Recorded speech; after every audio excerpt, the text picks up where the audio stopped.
La sombra del pasado, nueva película del Señor de los Anillos. Yo no me lo creía, pero esto es una noticia muy reciente.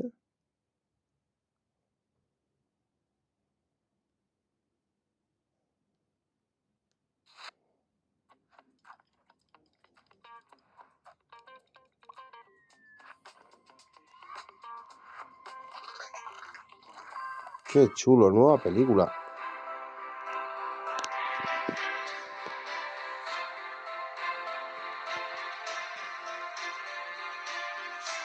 Originalmente, el prólogo que vemos al inicio de la película iba a ser narrado por Frodo e incluso se probó con la voz de Ian McKellen en su papel de Gandalf. Pero el hecho de que sus personajes no estuvieran presentes en los acontecimientos descritos y con el fin de evidenciar desde el principio la atemporalidad de los elfos, hicieron que la elegida fuera Cate Blanchett, quien por cierto quiso bañar en oro las orejas que usó para interpretar a Galadriel.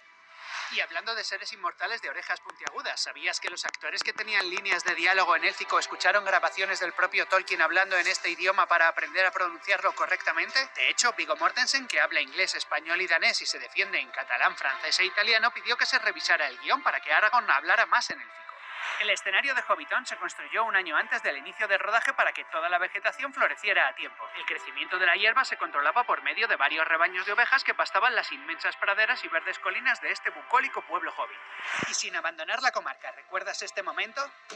El golpetazo de Gandalf contra una de las vigas de bolsón cerrado es real y no estaba en el guión, pero la reacción de Ian McKellen fue tan admirable que Peter Jackson decidió incluir esta toma fallida en el montaje final de la película.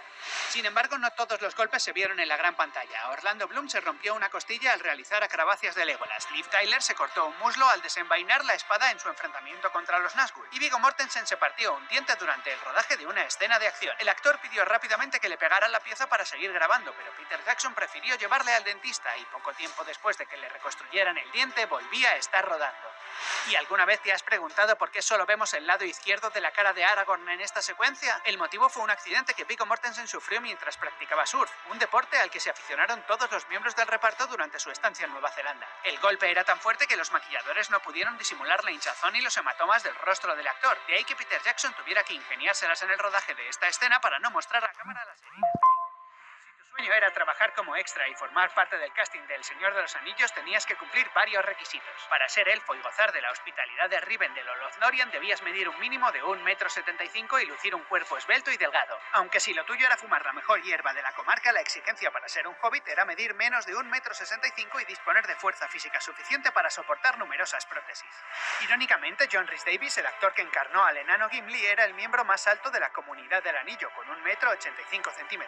Pero si observamos el reparto principal en su conjunto, Davies era superado por el gran Christopher Lee, que medía casi 2 metros de altura. El actor que dio vida a Saruman era el único miembro del reparto que había conocido en persona a Tolkien. Su fascinación por la obra del escritor era tan grande que leía una vez al año los 3 libros del Señor de los Anillos, desde su fecha de publicación en 1954 hasta el año de su muerte en 2015. Por lo que podemos decir que Christopher Lee ha leído la trilogía hasta en 61 ocasiones.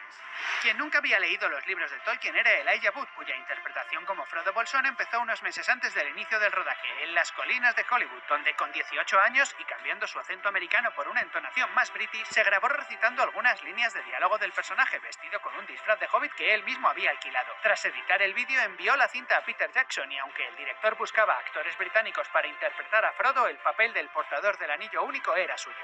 El diseño del anillo fue encargado a un prestigioso joyero neozelandés llamado James Hansen. El artista, que presentó hasta 12 diseños diferentes, no llegó a ver su trabajo de orfebrería en la gran pantalla al fallecer durante el rodaje de la primera película. Fue sustituido por su hijo Thorkill, quien se encargaría de adaptar el diseño final del anillo a 3 tamaños principales. Uno muy pequeño para los hobbits, otro de medida humana para los actores principales y un tercero a gran escala, de 20 centímetros de diámetro, usado para los primeros planos del anillo. Un anillo que casi forma parte de la historia de los Beatles en la película que la banda británica había propuesto rodar a Stanley Kubrick a finales de los años 60. Un proyecto que nunca vio la luz por la negativa del propio Tolkien y que, además de contar con canciones compuestas por los músicos de Liverpool, tenía muy claro el reparto de personajes. Josh Harrison actuaría como Gandalf, Paul McCartney daría vida a Frodo, Ringo Starr interpretaría a Sam y, agárrense a sus asientos, John Lennon habría sido Gollum. Imagine there's no heaven, mi tesoro. Perdón. No sabemos si alguna canción de los Beatles sonó en las pausas de rodaje, pero lo que sí ha trascendido de las costumbres más melómanas de la Tierra Media son las baladas, improvisaciones y conciertos con los que Liv Tyler y un grupo de músicos de la localidad neozelandesa de Wanaka deleitaban al equipo de rodaje de El Señor de los Anillos. Es lo que tiene ser hija del vocalista de Aerosmith. Y antes de olvidarnos del apartado musical, ¿sabías que Howard Shore, compositor de la banda sonora de la trilogía, encargó a una comunidad hippie de Nueva Zelanda que fabricara instrumentos musicales para recrear aquellos acordes y notas de reminiscencias medievales que escuchamos en la película? Paz y amor, hermanos. ¿Cuántas veces tienes que lanzar una manzana a tu compañero de reparto para darle en la cabeza? Hasta 16 tomas tuvieron que rodar de este momento para que Viggo Mortensen, que era quien realmente lanzaba las manzanas escondido detrás de la cámara, asestara un seco y certero manzanazo a Billy Boyd. Quien tardó menos en alcanzar su objetivo fue Orlando Bloom. El actor se hizo con el papel de Legolas 2 días antes de terminar sus estudios en la Escuela de Arte Dramático, y eso que en realidad había hecho la audición para el personaje de Faramir. En tan solo 2 meses, su simbiosis con un elfo del Bosque Negro le permitió disparar flechas como si hubiera nacido con un arco bajo el brazo.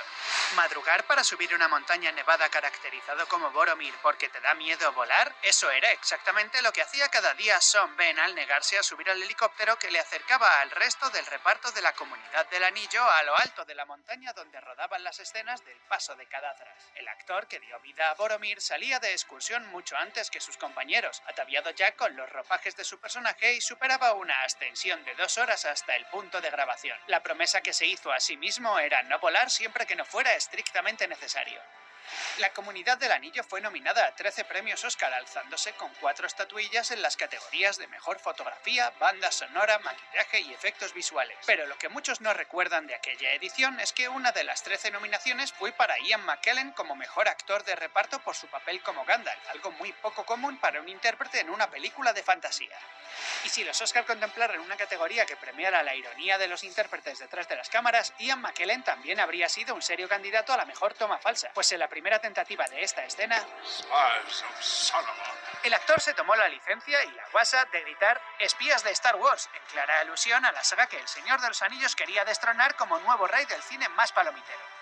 Fue precisamente el maestro de espadas que enseñó a pelear a Darth Vader y Luke Skywalker quien diseñó los duelos y batallas que vemos en la trilogía de El Señor de los Anillos. Bob Anderson, una leyenda de la esgrima, llegó a decir que Viggo Mortensen era el mejor espadachín que jamás había entrenado. El actor, que dormía todas las noches con su espada y llegó a ser interrogado por la policía neozelandesa al llevarla en público, insistió en utilizar la espada de acero real y no un modelo de aluminio mucho más ligero que habían fabricado expresamente para que realizara con más seguridad las acrobacias de Aragorn. Ya sabéis, si con su vida o su muerte él puede protegeros, lo hará. Contad con la espada de Viggo Mortensen.